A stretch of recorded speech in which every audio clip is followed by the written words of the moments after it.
Will Hunter is the founder and chief executive of the London School of Architecture. He started the school in 2015, and it was England's first independent school of architecture since the Architecture Association opened in 1847. So, Will, what inspired you to start a new school of architecture? The first idea came when the fees were going up to 9,000 a year, and to try and think of a new model that kind of tried to deal with the disparity between the huge debt that people get into and the starting salaries that they get. So we wanted to look for a new educational model and financial model. And what we came up with was starting a school that was very much uniting academia and practice.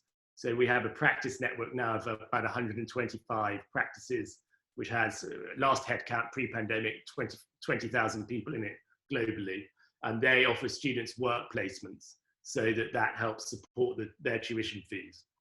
But beyond the kind of financial support, they're very engaged in the delivery of the program. So they form the design tutors, but also form what we call design think tanks, where groups of practices and students collaborate on the kind of most pressing challenges for the world and look at how design can make new proposals to tackle them. So many problems to look at this year that we're excited about. So yes, it's interesting that balance between providing access to architecture education. You say cost came first, but also you were rather ahead of the game. And there's now a changing attitude towards delivering much more practice-based trainings in other schools as well. I think we try and balance. I think the point of a school is not just to mimic practice. So I think it definitely does have to be a balance, and that there needs to be space for students to explore what they want their architecture to be about. So we do 2-year part 2 at the moment. The first year is very much more based in practice, 3 days a week, and that gives the money a good salary, and they can continue working 2 days a week in second year if they want it up to about Easter. But they do much more urban and collaborative work in first year, and then they develop a brief that they want for second year about their architecture and what they want it to be about, and spend second year really developing that with the tutors. I think we were very keen to move away from a unit-based system where someone sets a brief and people respond to it and they sort of teach a sort of more singular approach to how to design. We're really asking students to develop how they want to design, and we'll support them. So we've ended up with quite a wide variety of approaches, across the year, which I think has been great because there's no inter-unit rivalry. We try and make all the tutors teach together as a collegiate body. And we've been very fortunate that actually people buy into what the direction the school's going in. So you haven't had any accusations of producing practice fodder? Oh, yeah, we've definitely had accusations of that. Yeah, we have. But I think, in a way, what is wrong with being able to work in practice? If you want to change the world, you've got to know how the world operates and the levers to pull. And if you don't know, if you leave your architecture education not knowing about those levers, you're kind of disempowered from the outset. So I think, the transformation of the world is imperative, but it's only going to happen through people really being able to have combined vision with deliverability. So has the school worked out as you had hoped at the beginning? I hate to say it, but yes, totally. I think it's been a learning curve in many ways, but the initial trajectory that we set out has been really successful. And I think every year we tune it and modify bits as the world changes, we change with it. So I think it's not static. So I think we want the school to evolve, but it's been, the kind of key ideas have been really successful. And I think we've been really lucky that because we had quite a clear idea, we've attracted great people from the outset in terms of the faculty, the trustees, the founders, then the students. And we have just had a whole bunch of people really wanting to collaborate and work with us. So it's kind of been pushing an open door in many ways, because I think people were ready to try something new. So it's been exciting. When we interview quite a lot of students, they say, well, we've only applied to you. So we get students who really buy into what we're doing, and that makes it a much more exciting thing to be part of.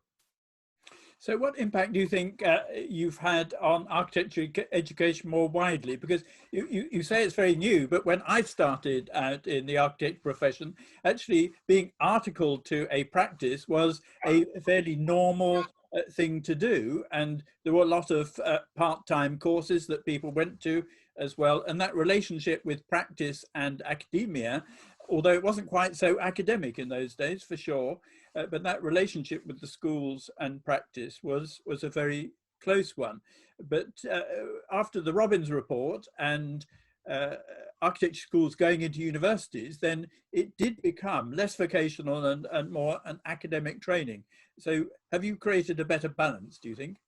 I think it's, I think, yeah, like you're saying, there's no new ideas in the world. So I think we've looked at previous models and thought about how blending them really. I think we wanted to make a mixture of practice and academia. So actually, I don't think you can learn everything in practice. I think you've got to develop in architecture school and have the freedom to think. But then I think that thinking, when you put the two things together, the students learn a lot more, I think. And I think the practices really want to learn. Because I think, because the world is changing so rapidly, people want to keep up to date. People want to engage in a conversation about the future. And I've been most thrilled and pleased that the practice network has been so engaged, that people really do want to take part in a discussion about how London will develop, how architecture might develop. And that's been, I think that will be, we'll leverage that much more in the future in terms of thinking, in terms of lifelong learning and developing that conversation. Because if we want to reach the UN Sustainable Development Goals by 2030, that's 10 years time. So it's got to be not only new students coming into the profession with new ideas, but also practices engaging in a new discussion about how architecture can, hit these goals. And so how sustainable is it for you operating outside the traditional system of education? I remember the AA actually found independence increasingly arduous within the system, and its problems don't seem to be over yet.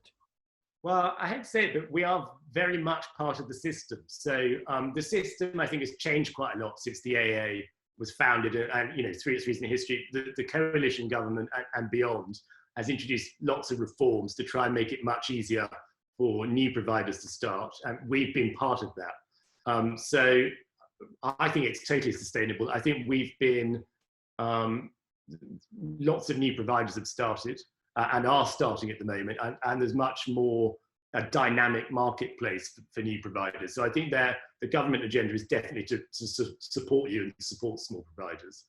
And we have full recognition from the Office for Students, RIBA, RIBA, everybody. So we are completely London Met validation.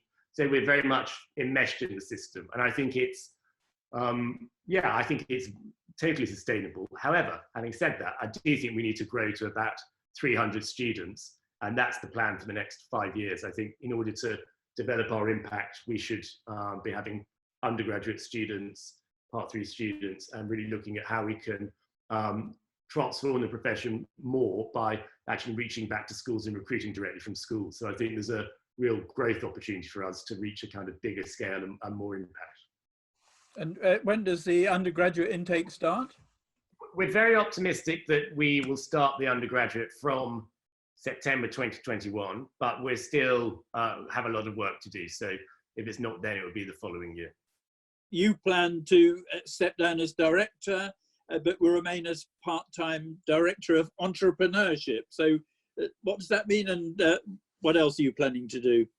Well, LSA has been a 10-year project for me, even though it's only been open since 2015. So I first thought of it in the end of 2010, and I think it's a really good moment to step down. I turned 40 in March, this coming March, and I want to do something different in my 40s, really. So I think I'm aware that I wanted to start a new venture. I thought I'm never going to be able to do that working full time, and I want some time to read books. Actually, it's very difficult to. I'm looking jealously at all your books behind you.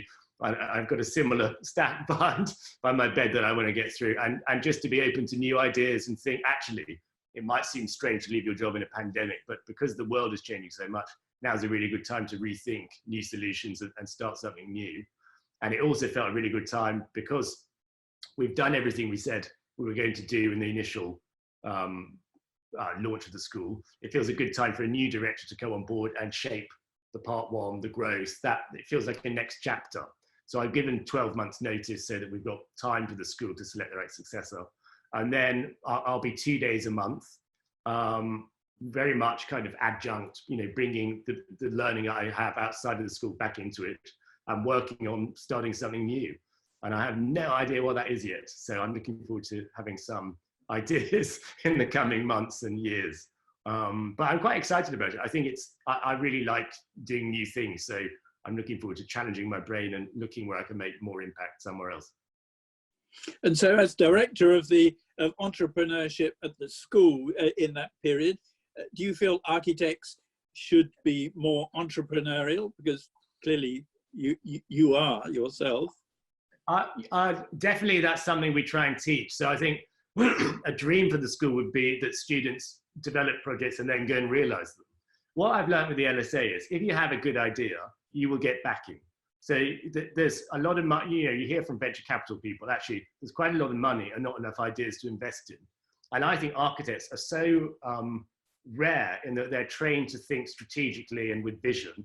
And that's such a rare skill. So the world needs radical solutions. Like Naomi Klein said, there's no non-radical solutions left now to deal with climate change. And we've just got to get on with think with them.